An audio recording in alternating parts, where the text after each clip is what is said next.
बिस्मिल्लाहिर्रहमानिर्रहीम। अस्सलामुअलैकुम वरहमतुल्लाहि वबरकातुहू। दावतुल अमीर की अगले किस्म खुशामदीद। आज हम सफ़ा नंबर 175 से शुरू करेंगे। ये 5 हरबे हैं जो हज़रत अक़दस अलैहिस्सलाम ने दुश्मनान इस्लाम पर चलाए हैं। मैंने बतौर मिसाल पेश की हैं जिनसे मालूम हो सकता है कि जो काम मसीह मऊद के लिए था वो आप कर चुके हैं, और अगर आप अलैहिस्सलाम मसीह मऊद नहीं हैं तो फिर सवाल ये होता है कि अब कौन सा काम रहता है जो मसीह मऊद आकर करेगा। क्या ये तलवार से लोगों को दीन में दाखिल करेगा? तलवार से दाखिल किए हुए लोग इस्लाम को क्या फ़ायदा देंगे और ख़ुद उनको इस जबरी ईमान से क्या फ़ायदा होगा? अगर आज मसीही अपनी ताकत के नशे में मुसलमानों को जबरन मसीह बनाने लगें तो उनकी निस्बत हर शरीफ आदमी अपने दिल में ये क्या कहेगा? अगर उनके इस फेल को हम गंदे से गंदा फेल ख्याल करेंगे तो क्यों इसी किस्म का फेल अगर मसीह मऊद करेंगे तो वो भी काबिल एतराज़ ना होंगे। यकीनन तलवार से इस्लाम में लोगों को दाखिल करना इस्लाम के लिए मुज़र साबित होगा, ना कि मुफीद। वो हर शरीफ तबा और आज़ादी पसंद आदमी को इस्लाम से मुतनफ़र कर देगा। बस तलवार चलाने के लिए मसीह की आमद की ज़रूरत नहीं, उनका यही काम हो सकता है कि वो दलाइल से इस्लाम को गालिब करें, और दलाइल से और मुशाहिदात की तायीद से इस्लाम को दूसरे मज़ाहिब पर मिर्ज़ा साहब गालिब कर चुके हैं, और अब इस काम का कोई सा बाकी नहीं रहा कि मसीह आकर करें। बस मिर्ज़ा साहिब ही मसीह मऊद हैं, क्योंकि उन्होंने वो काम करके दिखा दिया है जो मसीह मऊद के लिए मुकर्रर था। इस जगह पर शायद ये कहा जाए कि दलाइल तो पहले भी मौजूद थे, फिर ये क्यों कर समझा जाए कि मिर्ज़ा साहब ने इस्लाम को दीगर अदियान पर गालिब कर दिया? तो उसका जवाब यह है कि अगर तलवार मौजूद हो, उसको चलाने वाला मौजूद ना हो, तो नहीं कह सकते कि दुश्मन मगलूब हो जाएगा। दुश्मन तो तभी मगलूब होगा जब इस तलवार का चलाने वाला मौजूद हो, और यहाँ तो इस्लाम का ये हाल था कि तलवार दलाइल की मौजूद थी, मगर लोग सिर्फ यही नहीं कि तलवार चलाना ही जानते थे, बल्कि इस अमर से भी नावाकिफ थे कि तलवार मौजूद है। यह हज़रत अक़दस अलैहिस्सलाम ही का काम था कि आपने कुरान करीम का फ़हम अल्लाह ताला से पाकर इस्लाम के गलबे के उन दलाइल को जो इस ज़माने के मुतल्लिक़ थे मुस्तंबित किया, और फिर इन दलाइल को गैर मज़ाहिब के मुकाबले में इस्तेमाल किया और दूसरे लोगों को इनका इस्तेमाल सिखाया। बस आप अलैहिस्सलाम की आमद से इस्लाम गालिब हुआ, और ना जिस तरह बेतोपची के तोप खुद अपनी फौज के लिए मुज़हिर होती है, इसी तरह कुरान करीम अपने आरिफ की अदम मौजूदगी के सबब से मुसलमानों के लिए मुज़हिर साबित हो रहा था, और इसी के गलत इस्तेमाल से वो हलाक और तबाह हो रहे थे। लेकिन हज़रत अक़दस अलैहिस्सलाम ने दावा किया तो फिर इस कलाम के वो असरात ज़ाहिर हुए, और आप अलैहिस्सलाम ने ऐसे दलाइल के साथ इस्लाम की तरफ से दुश्मनों का मुकाबला किया कि मुकाबला करना तो अलग रहा, दिफा भी उनके लिए मुश्किल हो गया था। और बाज़ तो उनमें से लोगों के हुकूमत के आगे चिल्लाने लगे कि वो जबरन हज़रत अक़दस अलैहिस्सलाम को उस मुकाबले से रोक दे, और रोज़े रोशन की तरह साबित हो गया कि अब इस्लाम अदियान बातला पर गालिब होकर रहेगा और रस्ते की तरह उनको निगल जाएगा। 5वीं दलील तजदीद दीन। 5वीं दलील हज़रत अक़दस मिर्ज़ा ग़ुलाम अहमद अलैहिस्सलाम के दावे की सदाकत पर यह है कि आपने इस्लाम की अंदरूनी इस्लाह भी इसी रंग में कर दी है कि जिस रंग में उसकी इस्लाह मसीह मऊद के सुपुर्द थी। बस मालूम हुआ कि आप ही मसीह मऊद हैं। मेरे नज़दीक सिवाय उन मौलवियों के जो बहस मुबाहसे की वजह से ज़िद और तासुब का शिकार हो गए हैं, बाकी सब तालीम याफ्ता लोग इस अमर का इकरार करेंगे कि आज इस्लाम वो इस्लाम नहीं रहा जो रसूल करीम सल्लल्लाहु अलैहि वसल्लम के वक्त में था। हर शख्स का दिल महसूस करता है कि इस्लाम में कमी आ गई है, और ये देखते हुए कि या तो वो ज़माना था कि अल्लाह ताला कुरान करीम में फरमाता है, रुबमा यवद्दुल्लज़ीन कफ़रू लौ कानू मुस्लिमीन, सूरह अल-हजर आयत 3। बहुत दफ़ा काफिर भी चाहते हैं कि काश वो मुसलमान होते और ऐसे आला दर्जे की तालीम पर अमल करते। या आज ये ज़माना है कि इस्लाम सबका महल एतराज़ बन रहा है। गैरों को तो उसने क्या तसल्ली देनी थी, खुद मुसलमानों में से तालीम याफ्ता लोग इसके बहुत से मसाइल पर शक व शुबा रखते हैं। कोई उसकी असूली तालीम पर मोतरज़ है, कोई इसकी अखलाकी तालीम पर हरफकीर, और कोई इसकी अमली तालीम की निस्बत मुतरद्दद। वो यकीन और वसूक अब पैदा नहीं करता जो आज से पहले अपने मानने वालों के दिलों में पैदा किया करता था, और इसी वजह से इस्लाम की खातिर लोग इस कुर्बानी के लिए भी तैयार नहीं जिसके लिए वो पहले तैयार हुआ करते थे। अब 3 बातों में से एक ज़रूर माननी पड़ेगी, या तो ये कि इस्लाम की तासीर की निस्बत जो कुछ बयान किया जाता है वो एक अफसाने से ज़्यादा हकीकत नहीं रखता, बुजुर्गों की निस्बत पिछलों की हुस्न ज़नी है और कुछ भी नहीं, या ये मानना पड़ेगा कि इस्लाम पर आजकल कोई अमल ही नहीं करता, या ये कि इस्लाम में ही तगय्युर आ गया है, इसलिए अब इस पर अमल कुछ मुफीद नहीं होता। और ये आखिरी बात ही दुरुस्त है, क्योंकि पहले ज़माने में जो उसका असर था वो रिवायतों से ही साबित नहीं। दुनिया के चारों गोशों में इस्लाम के आसार इस तरक्की के शाहिद हैं जो इस्लाम पर चलने के सबब से मुसलमानों को हासिल हुई थी। और ये भी नहीं कि आजकल कोई इस्लाम पर अमल नहीं करता। इस्लाम के जो मानी लोग समझते हैं उस पर अमल भी करते हैं। बाज़ लोग चिल्लाकशी करते करते अपनी जान दे देते हैं, मगर उनको कुछ भी हासिल नहीं होता। बस एक ही बात रह गई, और वही असल बाइस है कि इस्लाम का मफ़हूम लोगों के जहनों में बदल गया है। और रसूल करीम सल्लल्लाहु अलैहि वसल्लम के फरमान के मुताबिक लम यबक़ा मिनल इस्लामी इल्ला इस्मुहु, मुश्का किताबुल इल्म अल-फ़स्ल सालिस सफ़ा 38, मतबूआ क़दीमी कुतुब खाना आरामबाग कराची 1328 हिजरी, कंजुल इमाल जिल्द 6 सफ़ा 43, रिवायत 767, मतबूआ हैदराबाद 1313 हिजरी में अल्फाज इस तरह मिलते हैं, ला यबक़ा मिनल इस्लामी इल्ला इस्मुहु। आज इस्लाम का सिर्फ नाम बाकी रह गया है, और ज़माना नबी सल्लल्लाहु अलैहि वसल्लम से बहुत की वजह से लोगों ने मग़ज़ इस्लाम को बिल्कुल बदल दिया है, और अब मौजूदा शक्ल में अपने पैरों के अंदर वो तब्दीली के पैदा करने से कासिर है जो पहले पैदा किया करता था। और मौजूदा शक्ल में दूसरे अदियान के पैरों के दिलों पर भी कुछ असर नहीं कर सकता, और गो कभी कभी इसके महफशुदा आसार किसी सईद फितर के दिल को सदाकत की तरफ माइल कर दें, मगर बतौर कायदा अब इसका वो असर नहीं जो पहले हुआ करता था। रसूल करीम सल्लल्लाहु अलैहि वसल्लम के कलाम से भी इस अमल की तस्दीक होती है। आप फरमाते हैं कि तफ्तरिकु उम्मती अला 73 मिल्लतन कुल्लुहुम फिन्नार इल्ला मिल्लतन वाहिदतन क़ालू मन हिया या रसूलल्लाह क़ाल मा अना अलैहि व अस्हाबी। तिर्मिज़ी अब्वाबुल ईमान बाब मा जाअ फी मन यमूत व हुवा यशहदु अल्ला इलाहा इल्लल्लाह। यानी एक ज़माना आएगा जब मेरी उम्र 73 फ़िरक़ों में तकसीम हो जाएगी, और उनमें सिवा एक के बाकी सब आग में डाले जाएंगे। लोगों ने दरियाफ्त किया कि या रसूलल्लाह वो कौन होंगे जो लोग होंगे जो हक़ पर होंगे। आप सल्लल्लाहु अलैहि वसल्लम ने फरमाया कि वो लोग जो इस तरीक़ पर होंगे जिस पर मैं और मेरे अस्हाब हैं। इसी तरह आप सल्लल्लाहु अलैहि वसल्लम फरमाते हैं कि या अय्युहन्नास खुज़ू मिनल इल्मी क़ब्ल अन यक़बदल इल्मु औ क़ब्ल अन यरफ़अल इल्मु।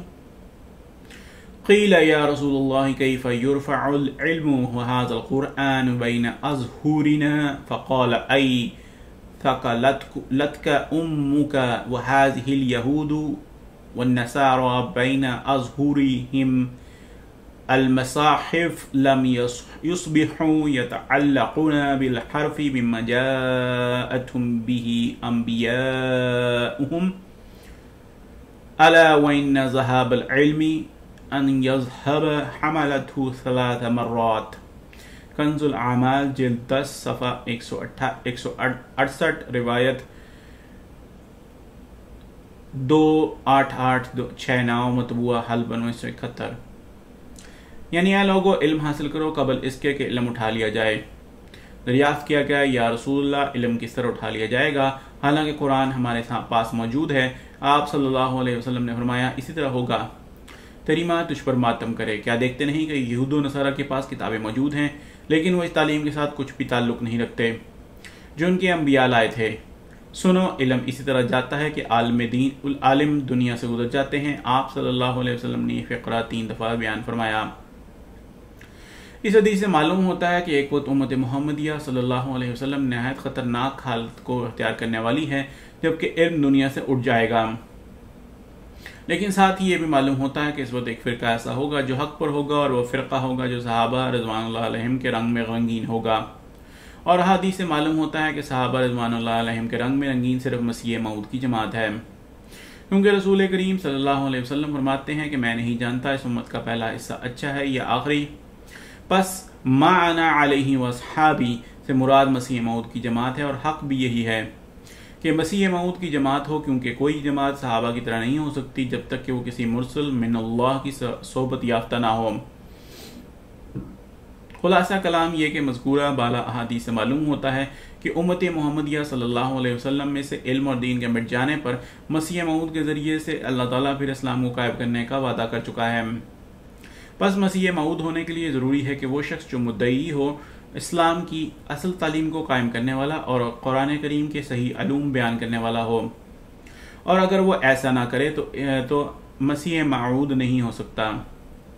और जो आखिरी ज़माने के पुरफतन अय्याम में इस्लाम की तालीम को लोगों के ख्यालात से पाक करे और उसकी खूबी को दुनिया पर ज़ाहिर करे और माना अलैहि वस्हाबी का नज़ारा दिखावे, उसके सिवा कोई और शख्स मसीह मऊद नहीं हो सकता। और जबकि ये बात साबित हो गई तो मसीहियत के मुद्दई के दावे को परखने के लिए एक राह हमारे लिए ये भी खुल गई। हम देखें कि क्या फिलवाकई इस्लाम इस वक्त सरतापा यानी अपनी असल शक्ल को छोड़ चुका है। दूसरे ये कि क्या इस शख्स ने फिलवाकई इसको इसकी असल सूरत में दुनिया के सामने पेश कर दिया है। इस्लाम का बिल्कुल बदल जाना और अपनी हकीकत से दूर हो जाना तो ऐसा मसला है कि जैसा कि मैं पहले लिख आया हूं कि कोई अक्लमंद भी इसका मुनकर ना होगा, और कोई मुनकर भी कब हो सकता है जबकि खुदा ताला का फेल साबित कर रहा है कि इस वक्त मुसलमान नहीं रहे, और फिर इस्लाम की मौजूदा शक्ल जो खुद मुसलमानों को तसल्ली नहीं दे सकती, वो आप इस अमर की गवाह है कि इस्लाम इस वक्त बिगड़ चुका है।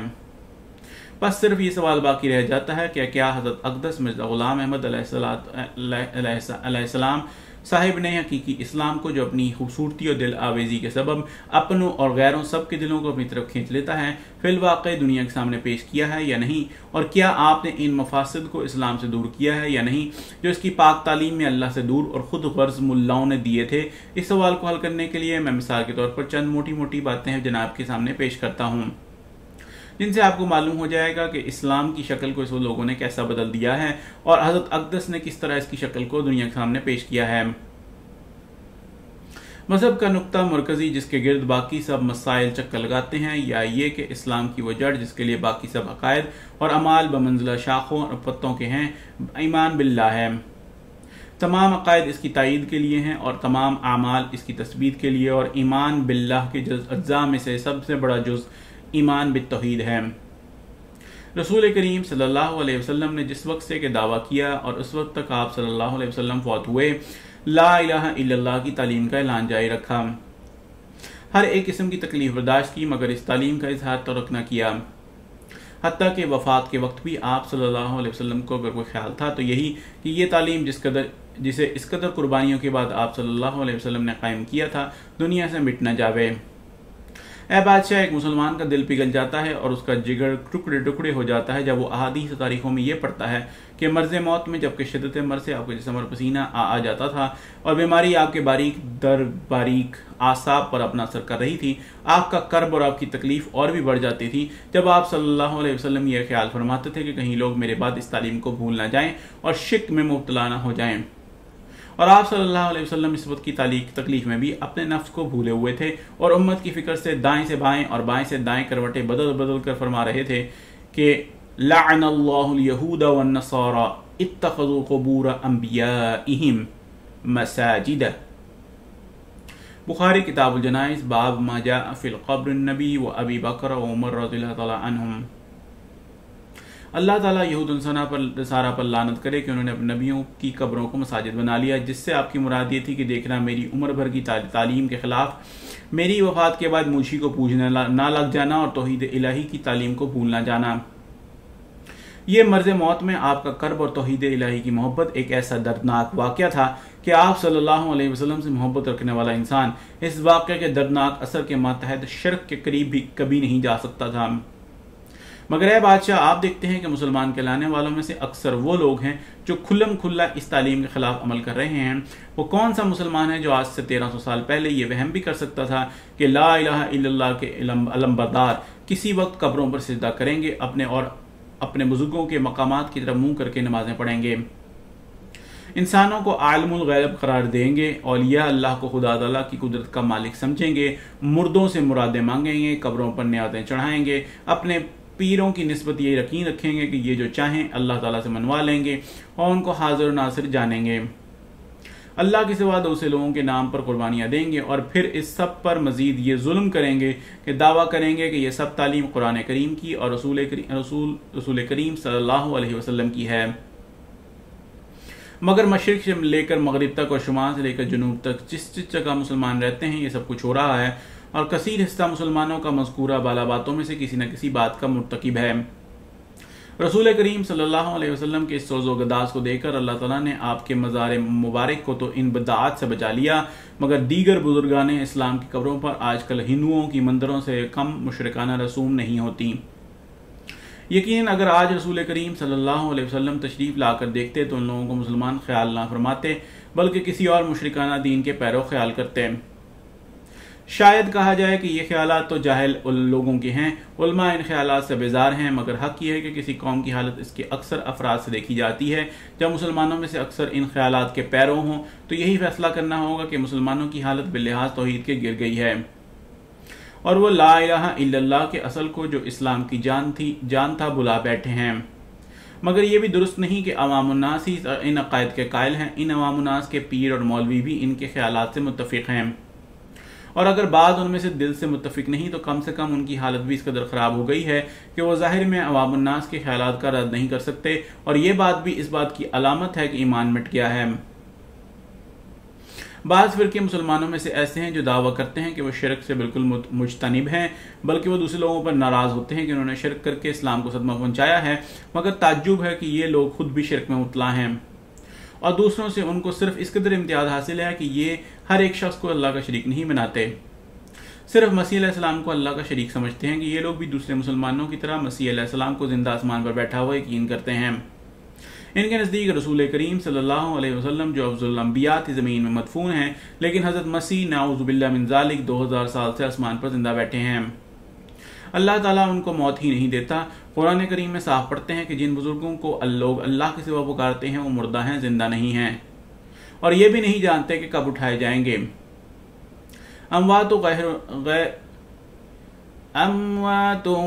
अहया इन्नमा यशउरून अय्यान युबअसून। सूरह अन-नहल आयत 22। फिर देखते हैं कि मसीह अलैहिस्सलाम को अल्लाह ताला के सिवा माबूद बनाए हुए हैं, मगर ये हज़रत मसीह की ज़िंदगी का ख्याल नहीं छोड़ते और अपने आप को मोहिद कहते हुए झिझकते नहीं। इसी तरह ये लोग शिरक के खिलाफ आवाज़ तो बुलंद करते हैं, मगर यकीन रखते हैं कि मसीह अलैहिस्सलाम मुर्दे ज़िंदा किया करते थे। हालांकि अल्लाह ताला फरमाता है कि वो खुद भी इस दुनिया में मुर्दों को ज़िंदा करके नहीं भेजता, जैसा कि फरमाता है वहराम अला क़रियतिन अहलकनाहा अन्नहुम ला यरजिऊन। सूरह अंबिया आयत 96। जो लोग फौत हो चुके हैं उनके लिए हमने यह फैसला कर दिया है कि वो वापस नहीं लौट सकेंगे। इसी तरह फरमाता है वमिन वराइहिम बरज़ख़ा इला यौमि युबअसून। सूरह अल-मोमिनून आयत 101। यानी जो लोग मर चुके हैं उनके पीछे एक रोक डाल दी गई है जो क़यामत के दिन तक जारी रहेगी, इससे पहले ये जिंदा नहीं किए जाएंगे। ये लोग अहले हदीस कहलाते हैं, लेकिन हदीस को भूल जाते हैं कि रसूल करीम सल्लल्लाहु अलैहि वसल्लम फरमाते हैं कि जब हज़रत जाबिर रज़ियल्लाहु ताला अन्हु के वालिद अब्दुल्लाह रज़ियल्लाहु ताला अन्हु शहीद हुए तो अल्लाह ताला ने उनसे कहा कि मांगो जो कुछ मांगना है। इस पर उन्होंने कहा कि ये मेरी तो यही ख्वाहिश है कि मुझे जिंदा किया जाए और मैं रसूल करीम सल्लल्लाहु अलैहि वसल्लम के साथ मिलकर जिहाद करूं और फिर तेही राह में शहीद हूं और फिर जिंदा किया जाऊं और फिर शहीद हूं। इस पर अल्लाह ताला ने फरमाया कि अगर मैंने अपनी ज़ात की कसम ना खाई होती तो मैं तुझे जिंदा कर देता, मगर चूंकि मैंने अहद कर लिया है कि मैं ऐसा नहीं करूंगा इसलिए ऐसा नहीं करूंगा। तिरमिज़ी अब्वाब तफसीर सूरह आल इमरान ज़ेर आयत वमा कान लिनबी अन याक़िल। ये लोग नहीं सोचते कि जिस काम को इस दुनिया में अल्लाह ताला भी नहीं करता और जो कि उसकी सिफ़ात मखसूसा में से है उसे मसीह अलैहिस्सलाम किस तरह कर सकते थे। उहियल मौता आल इमरान 50 के अल्फाज कुरान से धोखा खाते हैं, क्योंकि जब रसूल करीम सल्लल्लाहु अलैहि वसल्लम की निस्बत ये अल्फाज इस्तेमाल होते हैं कि या अय्युहल्लज़ीना आमनुस्तजीबू लिल्लाहि वलिर्रसूलि इज़ा दआकुम लिमा युहयीकुम। सूरह अनफाल आयत 25।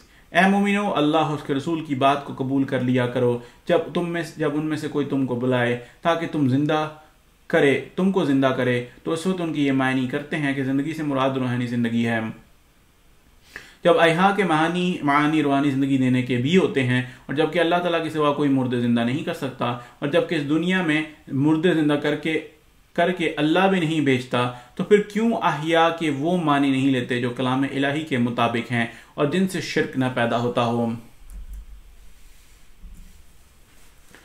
नाज़रीन, ये किस्त यहीं पर ख़त्म होती है। इंशाअल्लाह अगली किस्त लेकर फिर आपकी खिदमत में हाजिर होंगे। तब तक के लिए इजाज़त। अस्सलामु अलैकुम व रहमतुल्लाहि व बरकातुहू।